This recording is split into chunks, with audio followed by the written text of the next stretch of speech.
Berenice, by Edgar Allan Poe. Misery is manifold. The wretchedness of birth is multiform.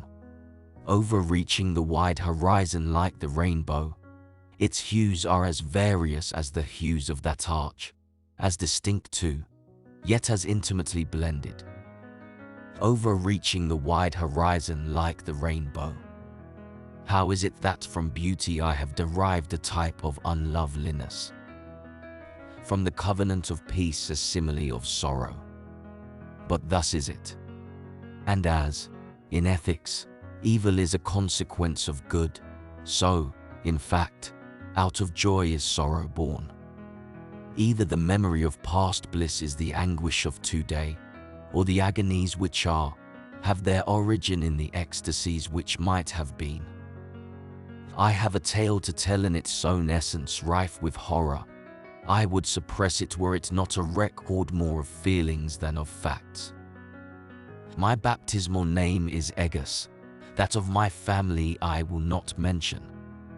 Yet there are no towers in the land more time-honored than my gloomy, grey, hereditary halls.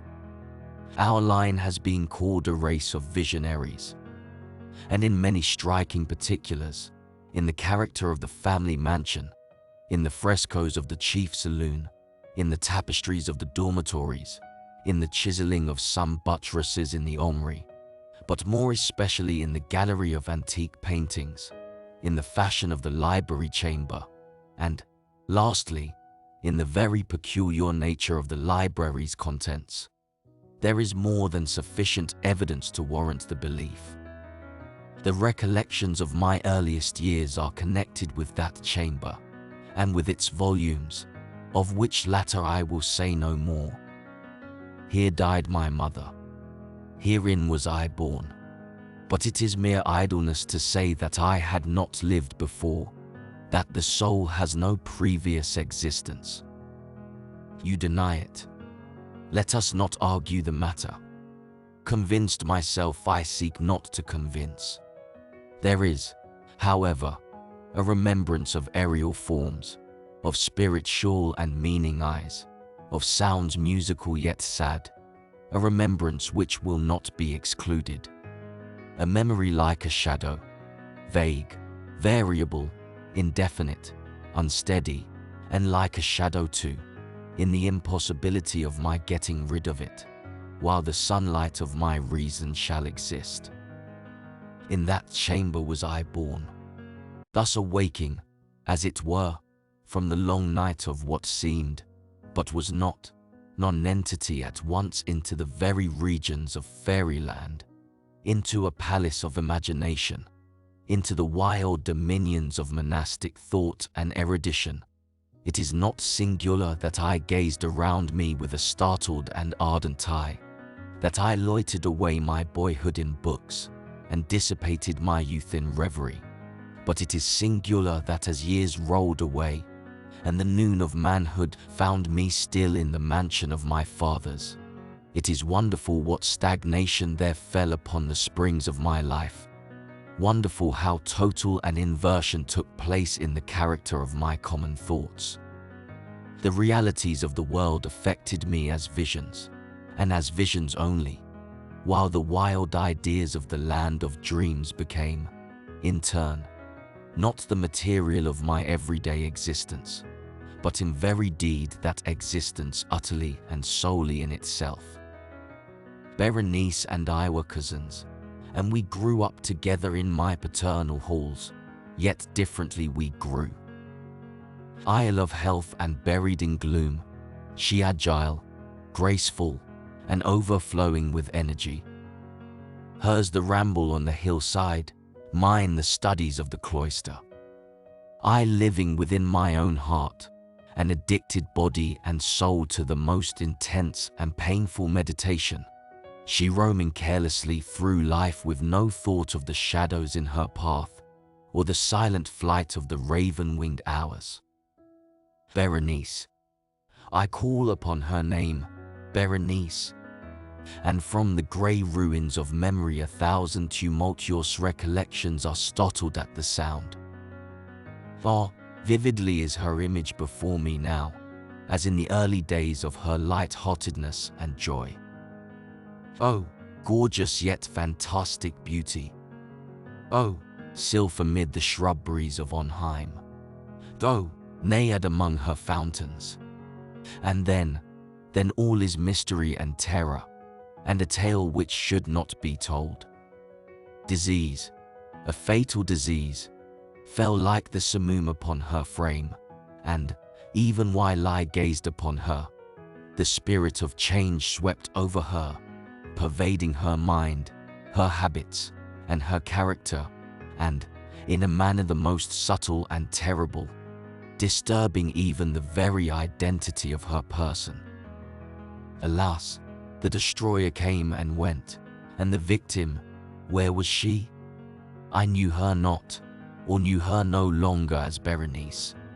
Among the numerous strain of maladies, superinduced by that fatal and primary one which effected a revolution of so horrible a kind in the moral and physical being of my cousin, may be mentioned as the most distressing and obstinate in its nature, a species of epilepsy not unfrequently terminating in trance itself, trance very nearly resembling positive dissolution, and from which her manner of recovery was, in most instances, startlingly abrupt.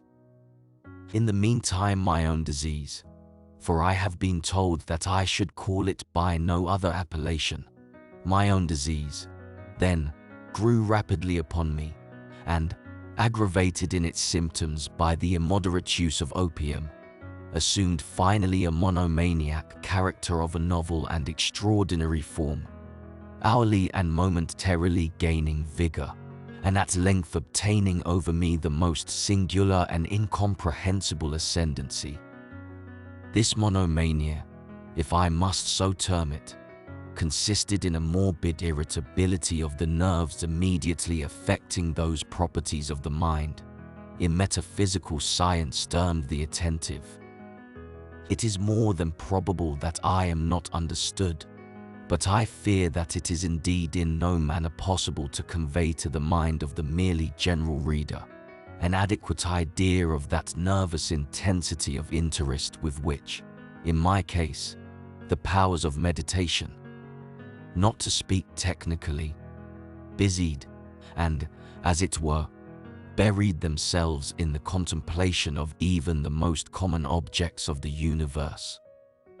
To muse for long unwearied hours with my attention riveted to some frivolous device upon the margin, or in the typography of a book, to become absorbed for the better part of a summer's day in a quaint shadow falling aslant upon the tapestry, or upon the floor, to lose myself for an entire night in watching the steady flame of a lamp, or the embers of a fire, to dream away whole days over the perfume of a flower, to repeat monotonously some common word, until the sound, by dint of frequent repetition, ceased to convey any idea whatever to the mind, to lose all sense of motion or physical existence in a state of absolute bodily quiescence long and obstinately persevered in.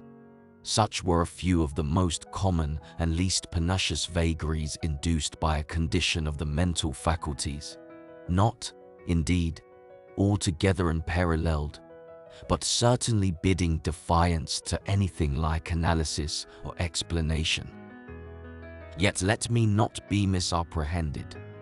The undue, intense, and morbid attention thus excited by objects in their own nature frivolous, must not be confounded in character with that ruminating propensity common to all mankind, and more especially indulged in by persons of ardent imagination. By no means. It was not even, as might be at first supposed, an extreme condition or exaggeration of such propensity, but primarily and essentially distinct and different. In the one instance, the dreamer, or enthusiast, being interested by an object usually not frivolous, imperceptibly loses sight of this object in a wilderness of deductions and suggestions issuing therefrom, until, At the conclusion of a daydream often replete with luxury, he finds the incita mentum or first cause of his musings utterly vanished and forgotten. In my case, the primary object was invariably frivolous, although assuming, through the medium of my distempered vision, a refracted and unreal importance. Few deductions, if any, were made, and those few pertinaciously returning in, so to speak, upon the original object as a center. The meditations were never pleasurable, and, at the termination of the reverie, the first cause, so far from being out of sight, had attained that supernaturally exaggerated interest which was the prevailing feature of the disease. In a word, the powers of mind more particularly exercised were, with me, as I have said before, the attentive, and are, with the daydreamer, the speculative. My books, at this epoch, if they did not actually serve to irritate the disorder, partook, it will be perceived, largely, in their imaginative and inconsequential nature, of the characteristic qualities of the disorder itself. I well remember, among others, the treatise of the noble Italian Cleus Secundus Curio, d'amplitudine Beati Regna Dei, St. Austin's great work The City of God, and Tertullian, Con Christi, in which the unintelligible sentence mortuus est Dei filius, credible est quia ineptum est, et sepultus resurrexit, certum est quia impossibil est, occupied my undivided time for many weeks of laborious and fruitless investigation. Thus it will appear that, shaken from its balance only by trivial things, my reason bore resemblance to that ocean crag spoken of by Ptolemy Hephaestion, which steadily resisting the attacks of human violence, and the fiercer fury of the waters and the winds, trembled only to the touch of the flower called asphodel. And although, to a careless thinker, it might appear a matter beyond doubt that the fearful alteration produced by her unhappy malady in the moral condition of Berenice would afford me many objects for the exercise of that intense and morbid meditation whose nature I have been at some trouble in explaining, yet such was not by any means the case. In the lucid intervals of my infirmity, her calamity indeed gave me pain, and, taking deeply to heart that total wreck of her fair and gentle life, I did not fail to ponder frequently and bitterly upon the wonder-working means by which so strange a revolution had been so suddenly brought to pass. But these reflections partook not of the idiosyncrasy of my disease, and were such as would have occurred, under similar circumstances, to the ordinary mass of mankind. True to its own character, my disorder reveled in the less important but more startling changes wrought in the physical frame of Berenice, and in the singular and most appalling distortion of her personal identity. During the brightest days of her unparalleled beauty, most surely I had never loved her. In the strange anomaly of my existence, feelings, with me, had never been of the heart, and my passions always were of the mind. Through the grey of the early morning, among the trellised shadows of the forest at noonday, and in the silence of my library at night, she had flitted by my eyes, and I had seen her, not as the living and breathing Berenice, but as the Berenice of a dream, not as a being of the earth, earthly, but as the abstraction of such a being, not as a thing to admire, but to analyze, not as an object of love, but as the theme of the most abstruse although desultory speculation.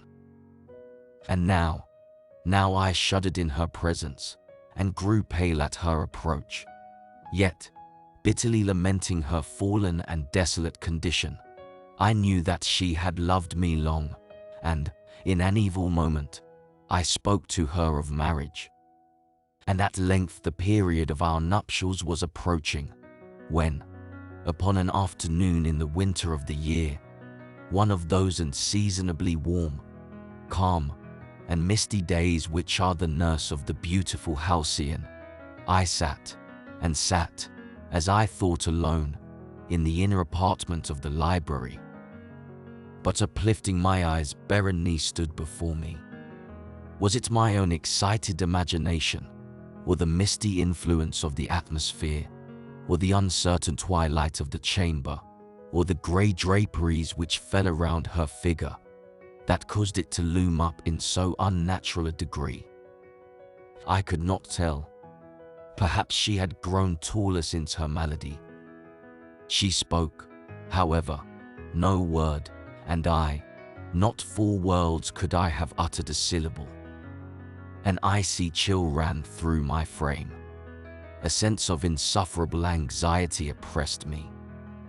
A consuming curiosity pervaded my soul, and, sinking back upon the chair, I remained for some time breathless and motionless, and with my eyes riveted upon her person. Alas, its emaciation was excessive, and not one vestige of the former being lurked in any single line of the contour. My burning glances at length fell upon her face. The forehead was high and very pale, and singularly placid, and the once golden hair fell partially over it, and overshadowed the hollow temples with ringlets now black as the raven's ring, and jarring discordantly, in their fantastic character, with the reigning melancholy of the countenance. The eyes were lifeless and lustreless, and I shrunk involuntarily from their glassy stare to the contemplation of the thin and shrunken lips. They parted, and, in a smile of peculiar meaning, the teeth of the changed Berenice disclosed themselves slowly to my view. Would to God that I had never beheld them, or that, having done so, I had died. The shutting of a door disturbed me, and, looking up, I found my cousin had departed from the chamber. But from the disordered chamber of my brain had not, alas, departed, and would not be driven away, the white and ghastly spectrum of the teeth. Not a speck upon their surface, not a shade on their enamel, not a line in their configuration, not an indenture in their edges, but what that period of her smile had sufficed to brand in upon my memory. I saw them now even more unequivocally than I beheld them then. The teeth, they were here and there and everywhere, and visibly and palpably before me, long, narrow, and excessively white, with the pale lips writhing about them, as in the very moment of their first terrible development. Then came the full fury of my monomania, and I struggled in vain against its strange and irresistible influence. In the multiplied objects of the external world I had no thoughts but for the teeth. All other matters and all different interests became absorbed in their single contemplation. They alone were present to the mental eye, and they, in their sole individuality, became the essence of my mental life. I held them in every light, I turned them in every attitude. I surveyed their characteristics, I dwelt upon their peculiarities, I pondered upon their conformation, I mused upon the alteration in their nature, and shuddered as I assigned to them in imagination a sensitive and sentient power, and even when unassisted by the lips, a capability of moral expression. Of Mademoiselle Sale it has been said, "Qtou says positoyant des sentiments," and of Berenice I more seriously believed Qtout says densitayant des idées.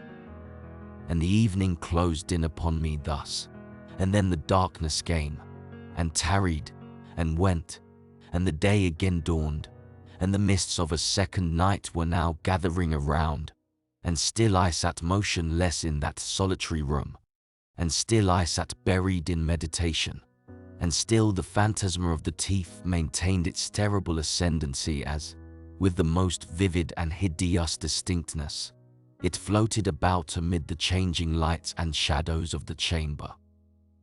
At length there broke forcibly in upon my dreams a wild cry as of horror and dismay, and thereunto, after a pause, succeeded the sound of troubled voices intermingled with many low moanings of sorrow or of pain.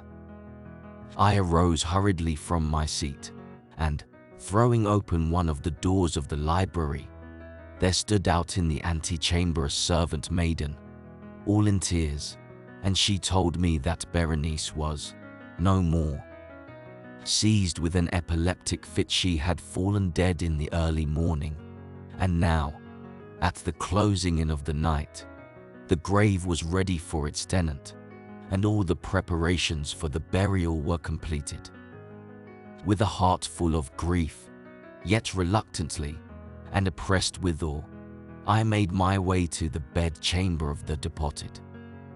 The room was large and very dark, and at every step within its gloomy precincts I encountered the paraphernalia of the grave. The coffin, so a menial told me, lay surrounded by the curtains of yonder bed, and in that coffin, he whisperingly assured me, was all that remained of Berenice. Who was it asked me would I not look upon the corpse? I had seen the lips of no one move, yet the question had been demanded, and the echo of the syllables still lingered in the room. It was impossible to refuse, and with a sense of suffocation I dragged myself to the side of the bed. Gently I uplifted the sable draperies of the curtains.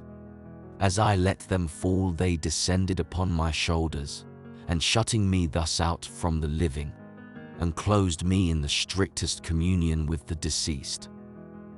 The very atmosphere was redolent of death.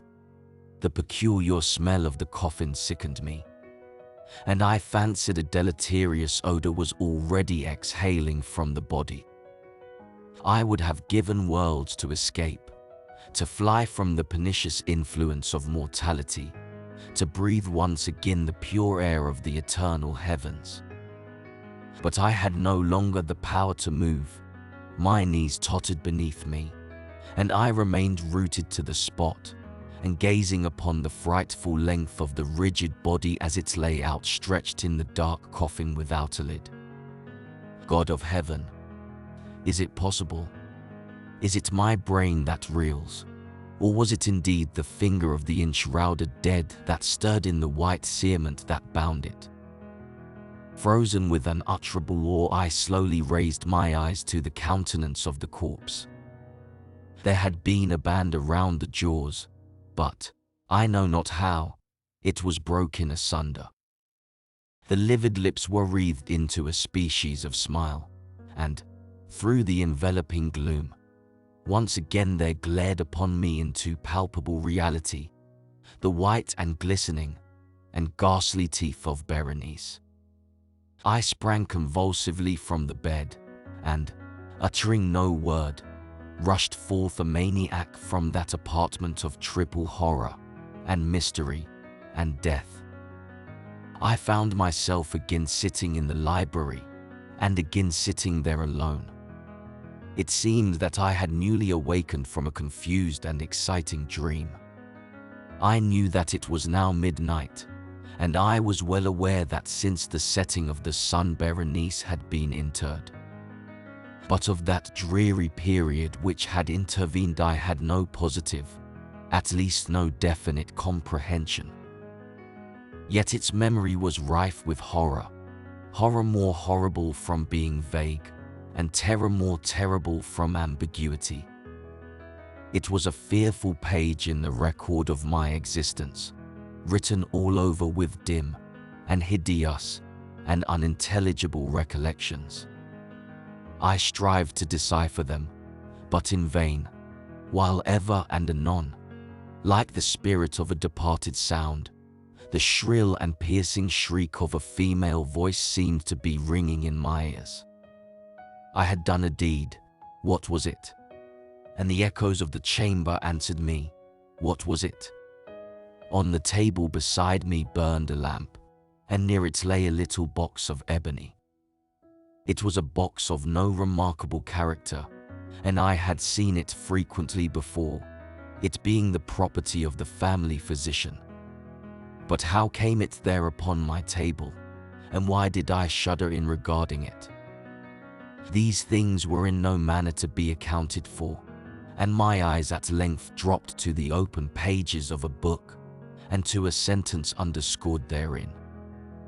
The words were the singular but simple words of the poety Biens Ayat. Dispent me sordales si sepulchre mamic visit arum curas mesa quantulum for levitus. Why then, as I perused them, did the hairs of my head erect themselves on end, and the blood of my body congeal within my veins? There came a light tap at the library door, and, pale as the tenant of a tomb, a menial entered upon tiptoe. His looks were wild with terror, and he spoke to me in a voice tremulous, husky, and very low. What said he? Some broken sentences I heard. He told of a wild cry heard in the silence of the night, of the gathering together of the household, of a search in the direction of the sound, and then his tones grew thrillingly distinct as he whispered me of a violated grave, of a disfigured body discovered upon its margin, a body enshrouded, yet still breathing, still palpitating, still alive. He pointed to my garments. They were muddy and clotted with gore. I spoke not, and he took me gently by the hand, but it was indented with the impress of human nails. He directed my attention to some object against the wall. I looked at it for some minutes. It was a spade. With a shriek I bounded to the table and grasped the ebony box that lay upon it. But I could not force it open, and in my tremor it slipped from out my hands and fell heavily and burst into pieces, and from it, with a rattling sound, there rolled out some instruments of dental surgery, intermingled with many white and glistening substances that were scattered to and fro about the floor.